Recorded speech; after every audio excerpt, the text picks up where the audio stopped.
역대하 34장 1절입니다. 요시아가 왕위에 오를 때 나이가 8세라 예루살렘에서 31년 동안 다스리며 남유다의 왕들은 악한 여인 아달랴를 제외하고 총 19명입니다. 그리고 이 19명의 왕들 가운데 요시아는 15번째 왕이에요. 요시아의 이름의 뜻은 여호와께서 도우신다라고 하는 뜻입니다. 여호와께서 도우시는 왕 요시아는 어떤 사람이었을까요? 2절 말씀입니다. 여호와 보시기에 정직하게 행하여 그의 조상 다윗의 길로 걸으며 좌우로 치우치지 아니하고. 요시아는 그의 조상 다윗의 길로 걸은 자였다라고 말씀하고 있는데요. 성경에서 이러한 평가를 받은 왕은 3명이에요. 여호사밧, 히스기야, 요시아입니다. 그런데 여호사밧의 경우에는 그의 조상 다윗의 처음 길로 걸었다 이렇게 표현되었어요. 그의 조상 다윗의 처음 길로 행했다. 간단하게 설명드리면 이 문맥과 단어의 의미를 보게 되면요, 여호사밧의 경우에는 그의 아버지가 신앙이 교만하여 타락하기 이전에 겸손한 마음으로 하나님을 섬겼던 그 아버지 아사왕의 길로 걸었다는 뜻이에요. 그러므로 그의 조상 다윗의 길로 걸었다라고 하는 평가를 받은 왕은요, 그 남유다의 왕들 가운데 딱 2명이에요. 히스기야, 요시아. 히스기야, 요시아 딱 2명입니다. 그만큼 요시아는요 성군이라고 성경이 말씀하고 있는 것이죠. 여호와께서 보시기에 정직하게 행했다. 제가 여러 차례 설명을 드렸습니다. 어떤 뜻입니까? 거짓말하지 아니하고 진실하게 살았다라고 하는 뜻이 아니라 하나님 보시기에 옳았다는 거예요. 옳았다. 여러분들, 우리는 하나님 보시기에 어떻게 하면 옳은 자가 될 수 있습니까? 온 우주에 하나님 보시기에 옳은 분은요 딱 한 분이야. 예수님. 예수님만 의인인 거예요. 유일한 의인 되시는 예수 그리스도를 믿음으로 영접해서 예수님과 하나가 된 사람만이 하나님 보시기에 옳은 자가 되는 거예요. 그리고 그 예수 그리스도와 더불어 동행하며 주님의 은혜를 힘입어서 주의 영광과 그의 나라를 위해서 살아가게 될 때 우리는 하나님 보시기에 옳은 자로 인정받게 될 것을 믿으시기를 바랍니다. 3절, 아직도 어렸을 때 곧 왕이 있은 지 8년에, 자, 요시아는 8살 때 왕이 되었거든요. 그러니까 왕이 있은 지 8년이라고 하는 것은 그의 나이가 16살 때를 가리키는 것입니다. 요시아는 16살 때 그의 조상 다윗의 하나님을 비로소 찾았다라고 말씀하고 있어요. 여러분들 16살이면 우리나라 나이 17, 즉 고등학교 1학년이 되는 것입니다.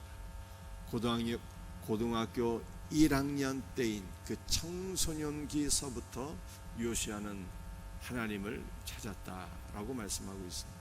저는 개인적으로 모태신앙이지만 고등학교 1학년 때부터 성경 읽기 시작했고요.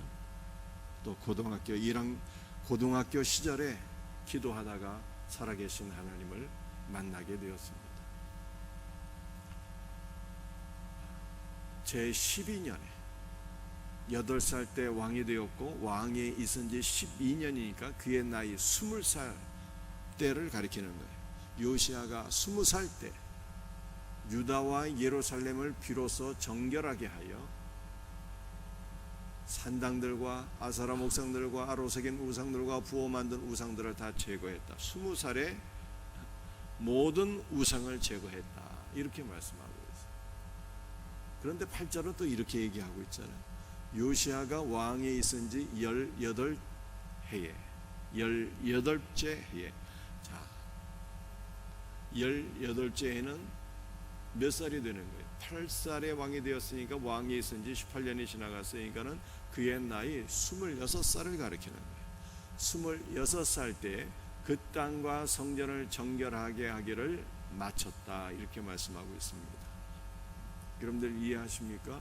20살 때 요시아가 우상을 다 제거하고 예루살렘과 유다 땅을 정결하게 하기를 시작한 것이고, 그리고 우상을 다 제거하고 예루살렘과 유다 땅을 정결하게 하기를 마친 것은 26살, 즉 우상 숭배를 제거하는 일에 6년이 걸렸다는 거예요. 6년.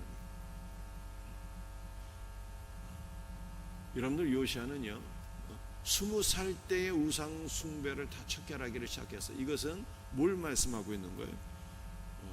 이때부터 요시아의 친정이 시작됐다는 거예요. 8살 때 왕이 되었지만은 왕이 된 것인지 8살 어린아이가 나라를 통치하기가 어려웠고요. 16살 때부터 하나님을 찾기 시작해서 20살 때부터 친정을 하게 되었는데, 친정하기 시작한 20살부터 그는 우상 숭배를 척결하게 되었고 6년 동안 우상을 제거하고 예루살렘과 유다를 정결하게 했다라고 하는 뜻이 되겠습니다. 여러분들 요시아가 우상 숭배를 다 척결하게 된 것은 얼마나 철저한 일인지를 므낫세와 더불어 비교해 주고 있는 것입니다. 여러분들 우리가 어저께 므낫세에 대해서 말씀을 살펴보지 않았습니까? 므낫세가 환난을 당해서 회개했어요. 자기의 죄를 깨닫고 우상은 헛된 존재인 것을 깨닫고 이스라엘 하나님만 살아계신 하나님이시다라고 하는 것을 깨닫고 그가 회개하지 않습니까? 회개한 이후에 우상 숭배를 다 없애버렸어요. 그런데 그는 므낫세는 모든 우상을 다 예루살렘 성 밖에 던졌어요. 던지면 어떻게 되는 것입니까? 백성들이 그거 다시 주워와서 우상을 숭배할 가능성이 있는 건 아니겠어요? 따라서 요시아는요 우상을 다 척결했는데 어떻게 했습니까? 4절 말씀을 보게 되면 모든 우상들을 빻아서 가루를 만들어 버렸어요. 백성들이 그 우상을 다시 주워와서 숭배하지 못하도록 우상들을 다 빻아서 가루를 만들어 버렸다. 이만큼 요시아의 우상 숭배를 척결하는 것은 철저한 일이었다 라고 성경이 말씀하고 있는 것입니다. 14절 말씀입니다. 무리가 여호와의 전에 헌금한 돈을 꺼낼 때 제사장 실기야가 모세가 전한 여호와 율법책을 발견하고, 여러분들 요시아는 우상 숭배를 척결할 뿐만 아니라 성전, 므낫세 때 회파된 성전을 보수하기를 원했어요. 백성들이 가지고 온 돈을 제사장 실기야에게 전달해서 성전을 수리하게 한 것입니다. 그런데 제사장 실기야가 성전을 수리하면서 성전 안에 방치된 율법책을 발견하게 되었어요. 어떤 율법책이었습니까? 모세가 전한 여호와의 율법책을 발견했다라고 하는 것입니다. 여러분들 모세가 전한 여호와의 율법책은 모세 오경을 가리키는 거예요. 창세기, 출애굽기, 레위기, 민수기, 신명기 5권의 책을 성전 안에서 발견하게 되었다라고 말씀하고 있어요. 여러분들 이것이 우리들에게 교훈하고 있는 바가 무엇입니까? 구약시대 때는요 아주 특별한 사람들, 왕이나 제사장 같은 아주 특별한 사람들만 성경을 소유하게 되었는데, 그것도 일부 성경만 소유할 수 있었다는 거예요. 모세 오경과 같은 일부 성경을 아주 특별한 사람들만 가지고 있을 수 있었다는 거예요. 신약은 어떻습니까? 신약 시대 때도 성경이 완성이 안 됐어요. 예수님 시절에도 구약 성경만 있었던 거예요. 그 구약 성경을 일부 사람들만, 아주 특별한 사람들만 소유할 수 있었던 거예요. 중세 때는 어떻게 되었을까요? 성경은 완성되었지만 사자와 같은 아주 특별한 사람들만 성경을 가지고 있을 수 있었어요. 인쇄술이 발달이 되지 않아서 성경은 엄청난 고가였습니다. 여러분들 우리는 언제부터 성경을 가지고 있게 되었을까요? 성경을 갖고 있게 된 것이 100년도 안 돼요. 본격적으로 성경이 보급된 것이요 6.25 전쟁 이후에요. 그 인류 역사상 온전한 성경 구약 39권, 신약 27권, 신구약 성경 66권을 온전히 갖게 된 것이 바로 우리이고, 온전한 성경을 갖게 된 것이 100년도 안 된다는 거예요. 모든 사람들이 성경을 가질 수 있게 된 것이 100년도 안 돼요. 그러니 우리는 얼마나 복을 받은 사람들입니까?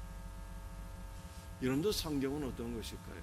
성경은 마치 진귀한 보물과 같은데, 이 진귀한 보물이 모든 자들에게 하나님께서 선물로 주셨다라는 것입니다. 여러분도 성경은 마치 무엇과 같을까요? 성경은 샘물과 같은데, 봉인된 샘이 아니라 모든 성도들에게 오픈된 샘이에요. 누구든지 그 샘물을 마시기만 하면 영생을 얻을 수 있는 영생수인 것입니다. 하나님께서 이렇게 복된 성경을 우리 모두에게 선물로 주셨는데, 우리가 이 성경을 어떻게 해야 되는 것입니까? 므낫세와 아몬의 시대에는 성경이 성전 안에 방치되었는데, 요시야 때 이 방치된 성경을 발견한 건 아닙니까? 그러므로 만약 우리의 삶 속에서도 하나님께서 주신 가장 복된 선물 성경이 방치되어 있으면 하나님 앞에 크게 책망을 받을 만한 일이 아닐 수가 없다라고 하는 것입니다. 하나님께서 우리에게 온전한 선물로 주신 성경, 이것을 사랑하고 또 사랑해야 돼요. 읽고 또 읽어야 됩니다. 여러분들, 우리 생명생계에는 매일 이렇게 성경을 한 장씩 읽으며 말씀을 나누고 있잖아요. 새벽마다. 그 여러분들이 새벽에 성경을 읽을 때도요, 정신을 집중해서 성경을 정말 사모하는 마음으로 읽으셔야 돼요.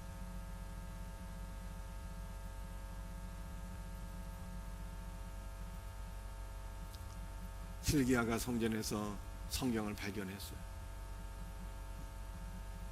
제사장 hil기야가 이 성경을 서기관 사반에게 주었습니다.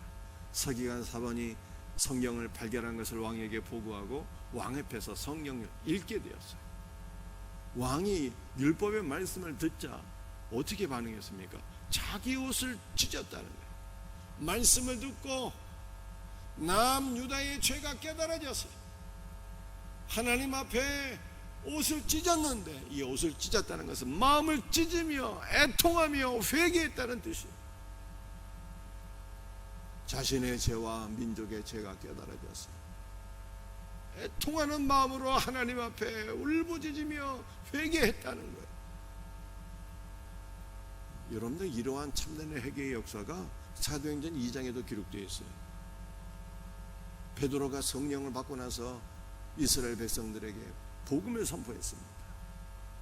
너희가 십자가에 못 박아 죽인 예수를 하나님께서 죽은 자 가운데서 3일 만에 다시 살리사 우리의 구원자와 주님이 되게 하셨도다 라고 복음을 증거하니까 이스라엘 백성들이 하나님의 아들을 십자가에 못 박아 죽인 그 극악한 죄가 깨달아져서 가슴을 치며 회개했어요. 형제들아, 우리가 이 큰 죄를 어찌할꼬 하면서 회개했다. 여러분들, 이와 같은 회개의 역사가 사도행전 16장에도 기록되어 있죠.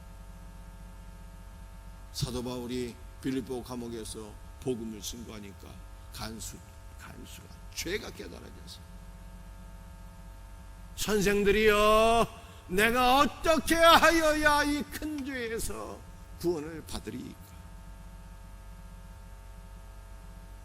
이렇게 통하는 마음으로 질문합니다. 여러분들, 말씀이 들려지게 될 때, 말씀을 듣고 복음을 듣고 깨닫고 애통하는 영혼은요, 복된 자들이에요. 복된 자. 말씀을 들을 때 귀를 닫아버리는 영혼들도 있어요. 말씀을 들을 때 깨닫지 못하는 자들도 있어요. 말씀을 들을 때 오히려 반발심이 생기는 자들도 있어요. 안타까운 일이죠. 그러므로 우리는 말씀을 전하는 자를 위해서도 기도해야 되고, 말씀을 듣는 여러분 자신을 위해서 기도해야 돼요. 말씀이 선포될 때 듣게 하옵소서, 깨닫게 하옵소서, 은혜 받게 하여 주옵소서, 애통하는 마음으로 회개하게 하여 주옵소서 라고 기도하셔야 돼요. 듣고 깨닫고 은혜 받고 회개하는 영혼이 복 있는 자다 라고 성경이 말씀하고 있습니다.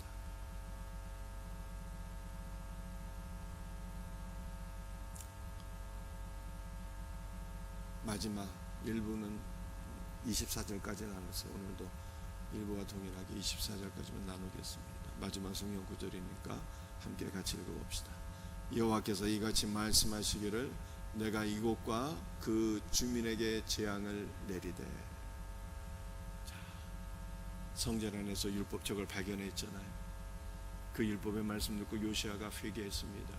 그리고 이 율법의 말씀을 좀 더 자세히 알기 위해서 여선지자 훌다에게 찾아가서 율법의 말씀을 묻는데 그 여선지자 훌다가 이와 같이 얘기한 거예요. 여호와께서 이같이 말씀하시기를 내가 이곳과 그 주민에게 재앙을 내리리라. 왜 재앙을 내린다고 말씀하셨습니까?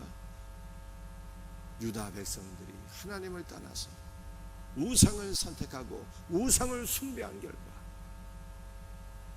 남유다가 망하게 된다.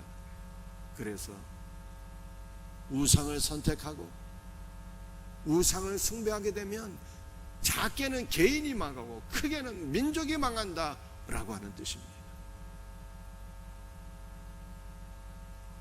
우상을 숭배한 므낫세에게 환난이 오게 되었죠.